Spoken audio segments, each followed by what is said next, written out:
Muy buenas tardes. Continuamos con nuestro diplomado de cirugía oral y la clase anterior, hasta la parte 1 de localización de los dientes retenidos, dimos algunas ideas generales sobre la importancia de la tomografía lineal y la tomografía computarizada para localizar los dientes retenidos. Señalamos que es muy importante este medio, no solo para lograr ubicar al diente, saber si está hacia el lado vestibular o palatino, sino también para poder determinar cuál es el eje axial de la raíz.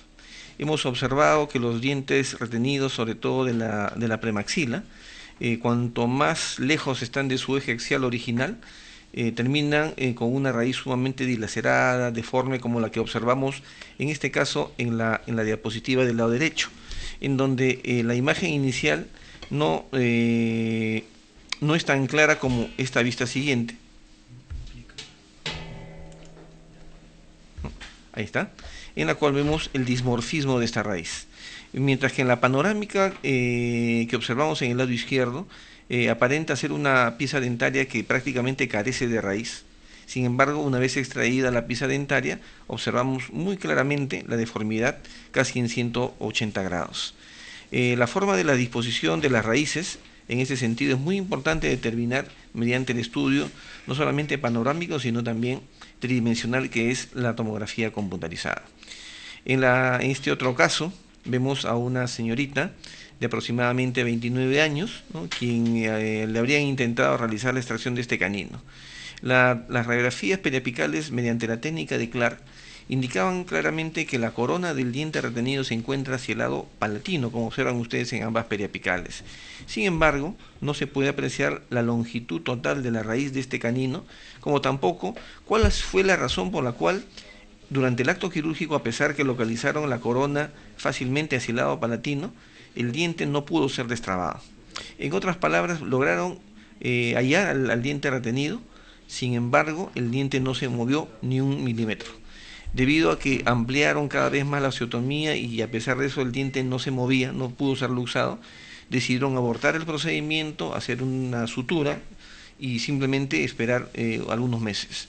Después de 6 meses, el paciente viene a la consulta, en donde determinamos, ya mediante una nueva panorámica, que efectivamente, como se observa en la diapositiva, y como estamos indicando aquí con el cursor, existe una imagen radiolúcida de contornos más o menos difusos que representan la zona donde se hizo la osteotomía hacia el lado palatino.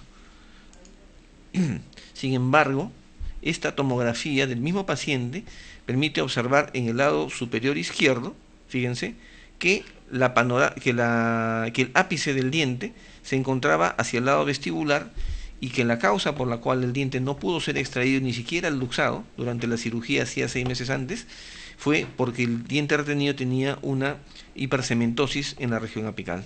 Entonces, evidentemente, esta imagen que estamos observando en la tomografía, si retrocedemos la panorámica, vemos que ni siquiera se observa el más mínimo rastro que esto haya podido ser detectado previamente con la periapical o con la panorámica. Entonces, podemos ver el día de la cirugía, el segundo intento después de 6 meses, en que ya no hicimos un abordaje, en este caso un abordaje palatino, a pesar que la corona se encontraba hacia el lado palatino, porque ya 6 meses antes había sido destrabada.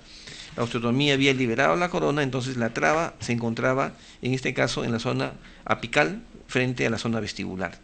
Se hizo una incisión tipo Newman, es decir, 2 verticales con una horizontal, festoneando la incisión horizontal alrededor del cuello de los dientes y luego haciendo una osteotomía amplia hacia el lado apical para liberar no solamente el ápice, sino también permitir que el diente en su conjunto pudiese ser extraído, como ustedes ven, por el lado vestibular. Si en caso hubiésemos tenido la tomografía computarizada la primera oportunidad en la primera cirugía, hubiese sido necesario realizar un doble abordaje, un abordaje vestibular para destrabar el ápice y un abordaje palatino para destrabar la corona y el resto de la raíz.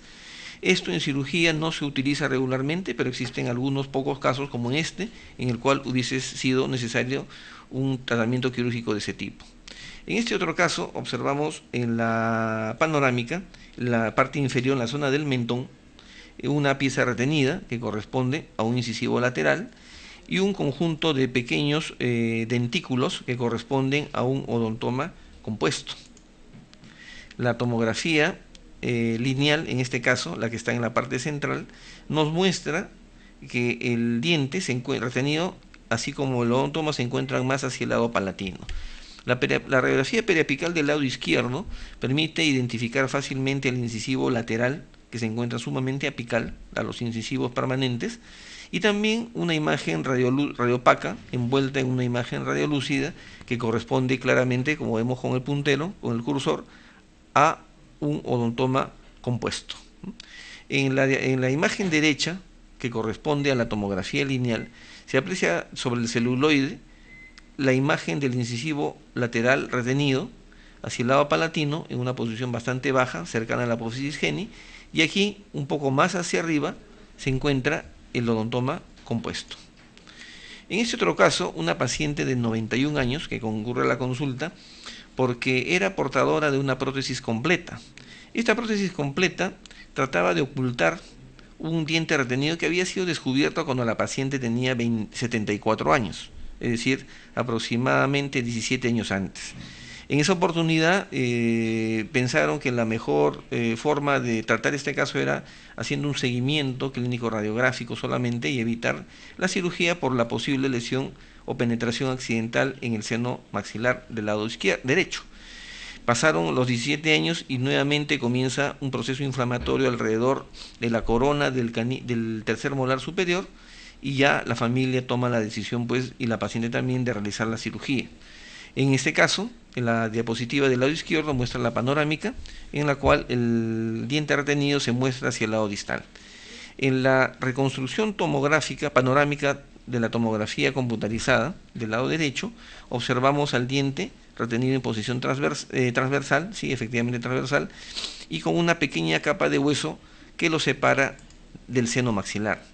En esta imagen axial se observa claramente, como vemos con el cursor, que la cara oclusal del diente retenido se encuentra hacia el lado vestibular, es decir, el diente se encuentra en una posición transversal y distal a la vez, con la corona, con la cara oclusal dirigida hacia el lado vestibular. La distancia prudente que existe hacia el piso del seno maxilar, como se observa nuevamente aquí en esta imagen, donde ahí se ve claramente la cortical del piso del seno maxilar, permitió hacer la extracción sin ningún tipo de contratiempos. En este otro caso, ya la imagen periapical nos muestra tres coronas, ¿no?, con una pieza que comparten una sola raíz, en una patología llamada geminación dentaria. Esta geminación dentaria, que también es visible parcialmente en la radiografía cefalométrica o lateral perfil estricto que vemos en el lado derecho, ¿no?, fue lo único que se tomó sin necesidad de utilizar una tomografía computarizada, porque mediante una radiografía oclusal se encontró y también se palpaba claramente que las coronas de este diente supernumerario se encontraban hacia el lado palatino. Pero lo importante es que aquí nos falta, de todas maneras, una imagen tridimensional, nos falta un plano, que es el plano frontal o el plano coronal, como se le llama también en tomografía computarizada. Aquí vemos la imagen del diente una vez que ha sido extraído, donde vemos un diente que tiene una sola raíz, y esa raíz es compartida por las tres coronas que corresponden a la geminación de un premolar supernumerario. En este caso, vemos en la panorámica, hacia el primer cuadrante arriba, muy cercano al piso de la fosa nasal, o en la parte lateral de la fosa nasal, entre la fosa nasal y el seno maxilar, la corona de un canino superior retenido. Si prestamos atención al lado derecho, observamos claramente en la radiografía lateral de cráneo que la pieza dentaria se encuentra retenida con la corona hacia el lado vestibular. Hemos dicho en la clase anterior que la técnica de triangulación de Albert, es decir, tomar dos incidencias perpendiculares o casi perpendiculares entre ellas, permite también la localización de los dientes retenidos, pero siempre y cuando estos dientes retenidos se encuentren en la premaxila o muy cerca de la línea media, sea superior o sea inferior, para el caso de los dientes ubicados o localizados en la región del mentón. En este otro caso, vemos la radiografía frontal con incidencia de Tone, ¿no? Se escribe Tone con T-O-W-N-E, Tone, ¿no? Que es una técnica clásica, una incidencia clásica para visualizar cefalométricamente o hacer trazados cefalométricos, estudios cefalométricos en pacientes con asimetrías faciales. También se utiliza muchísimo como una radiografía perpendicular a la radiografía lateral cuando queremos localizar cuerpos extraños. Esta técnica de triangulación, según Albert, se utilizaba hace muchos años, o se ha utilizado durante muchísimos años, más de 100 años, para localizar cuerpos extraños, porque en aquel tiempo no se contaba obviamente ni con la tomografía ni siquiera con la panorámica. Aquí en la vista frontal observamos curiosamente un tercer molar inferior retenido, rodeado de una amplia lesión, una imagen radiolúcida que tiene una gran corticalización en los bordes, que significa que es una lesión de crecimiento lento que corresponde a un quiste dentígero. Y en la imagen del lado derecho observamos al diente que se encuentra al interior de la tremenda masa, acá, que se encuentra en la rama ascendente de la mandíbula. Aquí con el puntero estamos señalando la escotadura sigmoidea. Significa que esta lesión era tan amplia, era tan grande, que ocupaba también la rama ascendente hasta el borde posterior de la rama ascendente, el borde posterior, el borde inferior de la mandíbula y la escotadura sigmoidea. La historia de este diente fue que originalmente se encontraba en el plano oclusal con los demás dientes. La inexperiencia de quien hizo el tratamiento y el exceso de confianza no permitió que este profesional odontólogo tomara una radiografía periapical como debe ser en todos los casos, ¿no? En especial de los terceros molares inferiores como superiores. Entonces, al ver la pieza dentaria que se encontraba en posición absolutamente vertical, en un arco dentario casi perfecto, hizo que al introducir el botador o al hacer una ligera presión con el elevador o botador, el diente fuera impulsado hacia el interior de la lesión, al interior de la cavidad. Esto puede ocurrir cuando nosotros, ante cualquier pieza dentaria que vamos a extraer, en especial los dientes retenidos, no tengamos la precaución de indicar por lo menos una radiografía periapical o en su defecto una panorámica. Creo que es un deber de todo profesional, sobre todo en estos tiempos en que contamos ya con una panorámica digital, en la cual el grado de distorsión en algunos equipos puede bordear el 2 o el 3% de magnificación, ¿no? Es decir, es una incidencia bastante, pero bastante segura, ¿no? En este caso vemos un paciente ya de hace algunos años, en el año 97, ¿sí? Año 1997, en donde la paciente de 21 años, ¿sí? Efectivamente 21 años, viene para un tratamiento de rutina. Y dentro del tratamiento de rutina, como parte de la evaluación general que debe hacerse, se le indicó una panorámica. Esta panorámica, como vemos en el cuarto cuadrante, muestra la presencia de un tercer molar en posición distoangulada y un cuarto molar en posición mesioangular, en donde se observa claramente, como señala el cursor en el cuarto cuadrante, ¿no? Observamos aquí que ambos dientes están en perfecta oclusión. En el otro cuadrante, en el tercer cuadrante, vamos a este tercer cuadrante, fíjense, observamos la presencia de lo que podríamos llamar, algunos le podríamos llamar, la fusión de un tercer con un cuarto molar, dado el antecedente del otro cuadrante, ¿no? Y para otros podría ser más bien una geminación dentaria de un tercer molar. ¿Quién tiene la razón? Ambos tienen la razón, porque dado el caso, podríamos interpretar que de un solo germen dentario se ha originado más de una pieza dentaria, o podríamos interpretar que como existe el antecedente de un cuarto molar, de la existencia de un cuarto molar en el otro cuadrante, se trataría más bien de la fusión de un tercer con un cuarto molar. Sea cual fuese el caso, la cirugía se impone y es necesario ya en estos tiempos tomar o indicar una tomografía computarizada que nos permita localizar el conducto dentario inferior y evitar la lesión del nervio, de la arteria o de la vena dentaria inferior. Como ustedes saben, las lesiones neurovasculares son lesiones muy raras, ¿no? No ocurren en más del 1% de las casuísticas en general, pero sin embargo hay que distinguir entre las lesiones neurales y las lesiones vasculares. En el caso de las lesiones vasculares, se puede tratar de una lesión venosa o se puede tratar de una lesión arterial, Felizmente la arteria se encuentra ubicada en una posición más profunda y hacia vestibular, lo que hace muy difícil que la podamos lesionar. Sin embargo, lo más frecuente que ocurre en el caso de lesiones vasculares es el daño, la ruptura, el rasgado de la vena dentaria inferior. En estos casos, sea la arteria o sea la vena, se puede producir un sangrado de tal magnitud que el paciente puede perder mucha sangre, se puede producir un shock hipovolémico y el paciente morir en el consultorio si no es cohibida la hemorragia. Como se trata de un vaso venoso o un vaso arterial de pequeño calibre realmente, ¿no? Porque no es de un gran calibre, no es necesario en la mayoría de los casos realizar la ligadura de la arteria carótida, la cual se realiza en sala de operaciones bajo anestesia general. Usualmente es suficiente con contar en cada cirugía de tercer molar retenido con una mecha de gasa estéril de aproximadamente 15 a 20 centímetros. Esta gasa tiene que ser introducida o empaquetada en forma de acordeón y de manera muy rápida al interior de la cavidad para producir una compresión del vaso que ha sido lesionado y de esa manera cohibirse a la hemorragia de manera inmediata. No podemos trabajar en estos casos con las estampillas de gasa porque puede suceder que el sangrado sea tan profuso que no sea suficiente con estas pequeñas gasas.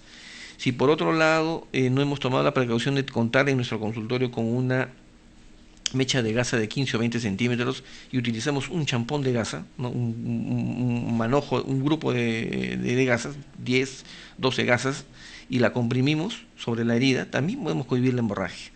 Pero puede suceder que debido a la situación de estrés en que ocurrió ese hecho y que no hemos tomado la precaución de contar cuántas gasas, cuántas estampillas de gasa hemos colocado en el espacio.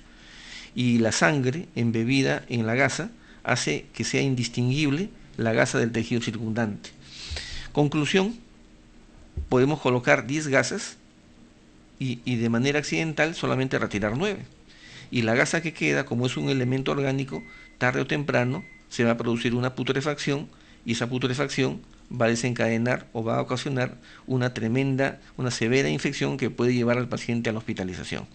Entonces, la lesión vascular es muy importante porque puede llevar a la muerte al paciente.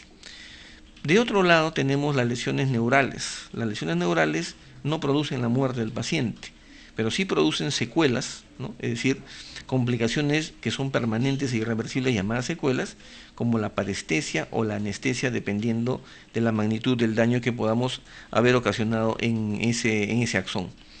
Como recordamos, el axón está rodeado o revestido de una vaina de mielina, que es una proteína que le permite aumentar la velocidad de conducción del impulso nervioso y que es mucho más gruesa en los axones que conducen o que tienen una función motora, ¿no?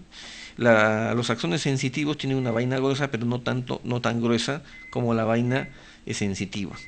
Esa es la razón por la cual cuando nosotros por accidente cogemos una olla caliente o cualquier instrumento caliente, lo primero que hacemos de manera automática, refleja, es primero retirar la mano y después de una fracción de segundo recién sentimos el dolor o la quemadura. ¿Por qué? Porque el axón motor tiene una vaina de mielina más gruesa que permite que el impulso nervioso sea transmitido más rápido. En tal manera que determina entonces que retiremos primero la mano y después recién tengamos la sensación de dolor.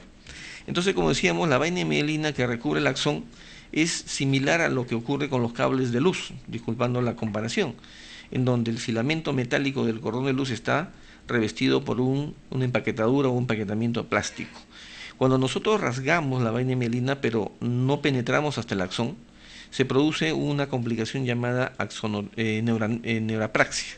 Y esta neurapraxia es un accidente reversible espontáneamente que puede producir parestesia o una sensación de parestesia o subadormecimiento en la zona donde cumple su función sensitiva el nervio dentario inferior. Esta sensación se va revertiendo progresivamente después de horas, días o máximo 1 o 2 semanas, de tal manera que el paciente usualmente no se da cuenta del daño. En caso que la lesión neural no solo lesione la vaina de mielina, sino que llegue a rasgar el axón, ¿no? Sin cortar, sin seccionar por completo el axón, va a producir una parestesia, un adormecimiento que puede tardar de semanas, meses o hasta años en poder repararse. De tal manera que el paciente pasa por diversas etapas que van desde la sensación de hormigueo, el incremento del hormigueo, una sensación de ardor, una sensación de punzadas o sensaciones de cortocircuito y finalmente recupera totalmente la sensibilidad. El caso más grave ocurre cuando de manera accidental seccionamos por completo el axón, es decir, cortamos o lesionamos o rompemos la vaina melina y también el axón. Ya en esos casos, a menos que se haga un tratamiento de microneurocirugía, que no es muy usual, el paciente quedaría sentenciado a tener ya no una parestesia, sino más bien una anestesia permanente del labio inferior o de toda la zona vestibular del cardio, que es la zona natural en donde da inervación el nervio dentario inferior. Entonces estamos viendo cuán importante es identificar las estructuras anatómicas, no solo para saber dónde está ubicado el diente, o localizado, como quieran decirlo, no solamente es importante para saber cuál es el eje axial o la posición del diente, no solamente es importante para conocer la dilaceración o doblez que pueda presentar o curvatura excesiva que pueda presentar una raíz, sino también para identificar estructuras anatómicas valiosas que puedan producir una secuela o una complicación grave y poder llevar en algunos casos, como la lesión vascular, a la muerte del paciente. En esta imagen vemos otro caso, un premolar retenido, un segundo premolar retenido, que se encuentra como hallazgo en un examen de rutina en el borde inferior de la mandíbula, específicamente en el tercer cuadrante. En este caso no había patología, no había dolor, no había manifestación dolorosa, no había tampoco, como se aprecia, una sospecha de una proximidad con el conducto dentario inferior, porque se aprecia claramente, observemos con detalle con el cursor, que tanto el techo como el piso del conducto dentario inferior se encuentran nítidos y claros en la panorámica, lo cual significa que el diente retenido se encuentra en una posición más baja y más lingual. En este caso no fue necesario hacer la indicación de una tomografía, por cuanto se hizo solamente el seguimiento clínico. Esta imagen, ya que tiene algunos años, nos muestra un tercer molar, fíjense el cursor, un tercer molar en posición invertida, pero cuya posición original no fue esa. ¿Qué sucedió? Hacía unos 6 meses aproximadamente hubo un intento de extracción de ese diente y el diente literalmente se perdió dentro de los tejidos blandos del piso de la boca. Entonces el profesional, el odontólogo, con mucha prudencia simplemente realizó la sutura y dejó al paciente y transfirió al paciente a otro profesional que tampoco tomó ninguna decisión quirúrgica. Pasaron 6 meses hasta que apareció una fístula en la zona operatoria e inmediatamente le tomaron esta panorámica que estamos observando en el lado izquierdo, donde se observa el tercer molar en posición invertida. Luego se le indica una tomografía lineal, ya que este es un paciente de hace más de 10 años, más de aproximadamente 12 años, donde se observa el celuloide dibujado por el radiólogo, que el diente se encuentra hacia el lado lingual, en posición invertida, pero hacia el lado lingual. Y esto permitió que el diente fuera localizado en esa zona. En los tejidos blandos no es posible que la tomografía computarizada nos dé una imagen muy clara, a menos que se trate de una tomografía helicoidal. Como la tomografía volumétrica principalmente nos muestra tejidos o estructuras duras, aquí interviene la experiencia del cirujano y eso lo explicaremos en otra oportunidad, donde mostremos algunos casos en los cuales se produjo esta complicación y tuvo que ser realizada una cirugía con mucho cuidado para evitar que el diente retenido sea desplazado hacia la garganta, es decir, hacia la orofaringe. En este otro caso vemos una pieza dentaria, un tercer molar superior retenido. Fíjense, ¿por qué está retenido? Porque no está erupcionando a pesar de que tiene el espacio disponible. Si vemos con sumo detalle, observamos claramente una imagen radiolúcida de contornos definidos que corresponde a un quiste, ¿no? O a un tumor, en todo caso un tumor queratoquístico, porque la imagen no es absolutamente radiopaca, o radiolúcida, perdón, ¿no? Y en la radiografía frontal con incidencia de Waters, observamos que el seno maxilar de ese lado se encuentra velado, lo cual puede significar que la lesión sea tan amplia que haya desplazado el seno maxilar o que coincidentemente o sumado al problema quístico o tumoral sea el paciente portador de una sinusitis crónica. La tomografía computarizada en este caso helicoidal nos muestra en el corte coronal, fíjense ustedes, la pieza dentaria, un corte hecho a nivel exacta, o una reconstrucción hecha exactamente sobre el eje axial del tercer molar superior.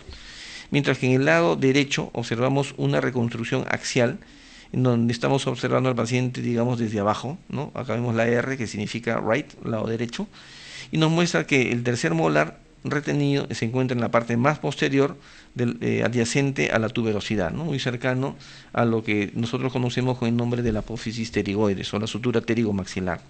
Vemos que el seno maxilar en este lado afectado se encuentra, este espacio está velado, lo cual no significa que la lesión se haya introducido al seno maxilar, sino más bien es que la lesión durante su crecimiento y desarrollo va produciendo el desplazamiento de la tabla hasta literalmente desaparecer en algunos casos el volumen interior del seno maxilar.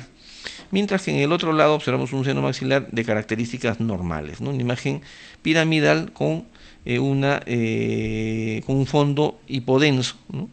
Lo que en radiología sería radiolúcido, aquí se denomina hipodenso, ¿no? Y se encuentra libre de cualquier pieza dentaria o infección o cualquier tipo de patología quística o tumoral.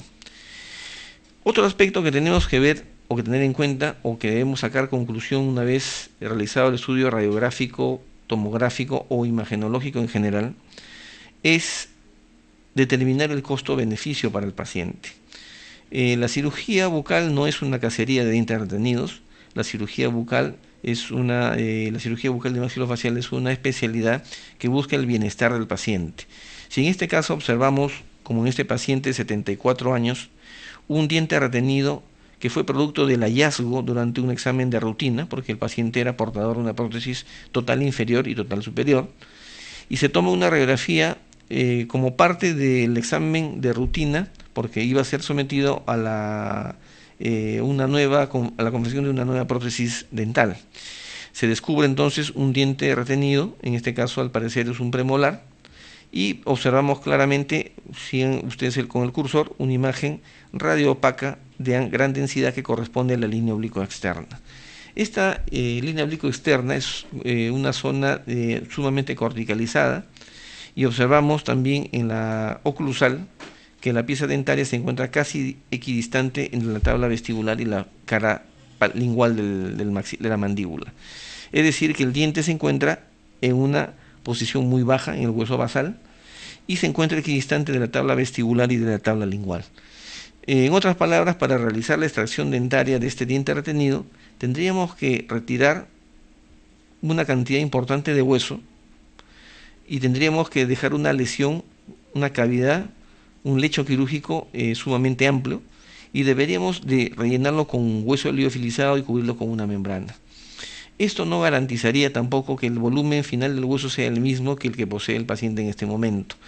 En otras palabras, el no realizar ningún tratamiento quirúrgico en este caso sería, y hacer el seguimiento respectivo cada año mediante un estudio, una evaluación radiográfica por lo menos, sería suficiente para poder continuar con el tratamiento del paciente hasta que finalmente haya algún indicio mínimo quizá de inflamación, dolor o desarrollo de alguna patología para realizar o justificar en todo caso el tratamiento quirúrgico. Aquí vemos un tercer molar en posición invertida, pero si ustedes se dan cuenta, en el detalle se observa la imagen o la huella del alveolo dentario.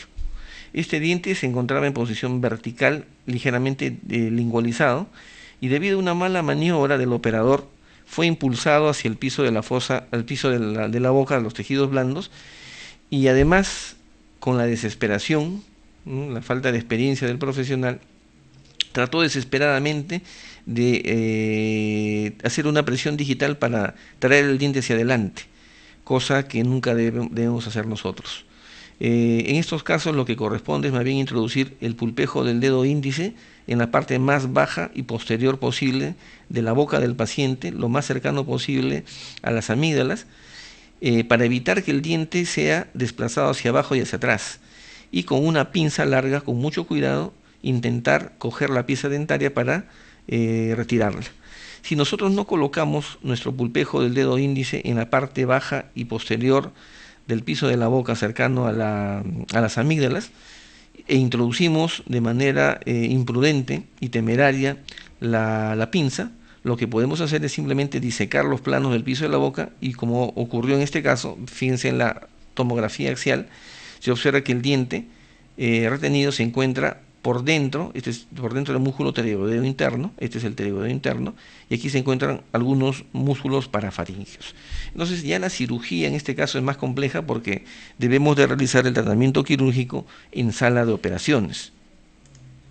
Vemos en la reconstrucción coronal que el diente se encuentra retenido en el medio del tejido blando, quizá más cercano a la faringe que a la rama ascendente, y esto ocasiona también que por un lado haya el riesgo de una lesión vascular de alguno de los vasos que irrigan el piso de la boca o la faringe o las amígdalas, y que debamos de contar también con la colaboración de un otorrinolaringólogo durante el acto quirúrgico, porque esto ya no necesariamente es el campo del cirujano maxilofacial, sino a veces estamos entrando ya en el campo del otorrinolaringólogo. Una reconstrucción sagital, también donde nos muestra el diente en posición invertida. Entonces, tenemos que concluir después de estas dos partes, la primera parte la semana anterior, esta segunda parte el día de hoy, con el tema de la localización de los dientes retenidos, en los cuales los dientes retenidos pueden ser o tienen que ser localizados para facilitar la decisión quirúrgica. ¿Y cuál es la decisión quirúrgica? Hacer o no la extracción dentaria. ¿Cuál es la decisión quirúrgica? Realizar la extirpación de pronto de una tumoración o de un quiste que esté adyacente al diente retenido. Sin embargo, como estamos notando, y en esta época del boom gastronómico mundial, en donde el Perú se encuentra, para felicidad nuestra, en una posición bastante expectante, jugando un poco con los términos entre quirúrgicos y gastronómicos, tampoco existe una receta de cocina para todos los casos en los cuales debamos de realizar o no una cirugía para los dientes retenidos. Sin embargo, sí es nuestra obligación como profesionales el identificar dónde se encuentra localizado o ubicado este diente retenido y cuáles serían las posibles consecuencias o complicaciones en caso de que se decida realizar un tratamiento quirúrgico.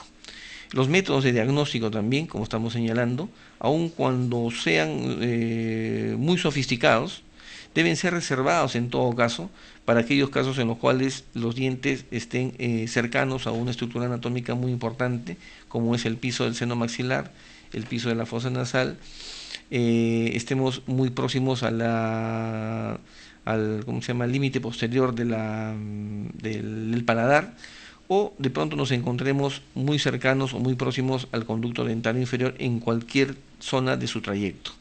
En todo caso, en países latinoamericanos, a diferencia de los países europeos y en Norteamérica, en donde la tomografía computarizada, la radiografía periapical y la panorámica, los tres estudios, son obligatorios para el cirujano oral y para el odontólogo general que decida realizar la cirugía de cualquier diente retenido. En países como en latinoamericanos, a veces esto no puede ser generalizado. No es una justificación, es una explicación, pero tenemos que seleccionar en todo caso en qué casos es indispensable el uso de la tomografía computarizada. Cuanto más podamos hacer uso de la tomografía computarizada va a ser mucho mejor, porque nos va a dar una idea, una visión tridimensional del caso y nos va a permitir tomar una mejor decisión quirúrgica y estar premunidos, estar preparados para la complicación. No hay peor malestar para el paciente que se produzca una complicación y el paciente no haya sido advertido previamente de esa posible complicación. No nos olvidemos también de la importancia del consentimiento informado para todo tipo de tratamiento quirúrgico y para todo tratamiento odontológico, y que es importante que lo tengamos en cuenta previo a todo tratamiento quirúrgico para que el paciente tome conocimiento de sus posibles complicaciones. Hemos llegado así al final de esta sesión en la cual los dientes retenidos han podido ser evaluados mediante una evaluación tridimensional, mediante tomografía computarizada o mediante la técnica de triangulación de Albert para poder establecer una decisión quirúrgica. Que tengan ustedes un buen día y será hasta la próxima semana en donde tengamos nuevamente la oportunidad de conversar sobre otros importantes temas. Que tengan muy buenos días.